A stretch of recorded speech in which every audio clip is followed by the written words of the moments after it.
Welcome back. My name is Hemant. మీరు చూస్తున్నారు Kumar education YouTube channel. ఈ రోజు వీడియోలో కొన్ని తెలంగాణకు సంబంధించినటువంటి అప్డేట్స్ అయితే రావడం జరిగింది. Let's start the topic. ఏంటి అంటే మనకి ఈ యొక్క తెలంగాణ స్టేట్ చూసేసరికి ఈ యొక్క ఆన్లైన్ క్లాసెస్ని అయితే బోధన అనేది ప్రారంభించాలని అయితే నిర్ణయం అనేది తీసుకుంది విద్యాశాఖ అనేది. వాటి యొక్క ఉత్తర్వులను కూడా జారీ చేయడం అయితే జరిగింది.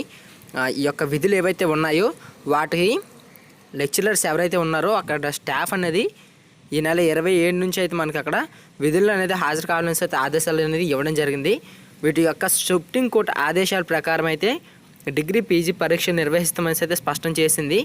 కానీ ఇంకా ఇప్పటికీ మనకి తెలిసిన విషయం ఏంటంటే సెప్టెంబర్ 1 నుంచి అయితే ప్రభుత్వ స్కూళ్ళలో ఆన్లైన్ క్లాసులు అయితే ప్రారంభించిన పాఠశాల విద్యాశాఖ అనేది కూడా మనకి నిర్ణయం అనేది అయితే తీసుకోవడం జరిగింది. ఓకే ఫ్రెండ్స్, మరిన్ని లేటెస్ట్ అప్డేట్స్ కోసం మన ఈ కుమార్ ఎడ్యుకేషన్ ఛానల్ని లైక్ చేయండి, షేర్ చేయండి, సబ్స్క్రైబ్ చేయండి. అలాగే ఇంకేమైనా డౌట్స్ ఉంటే కింద కామెంట్ సెక్షన్లో కామెంట్ చేయండి. Thank you for watching.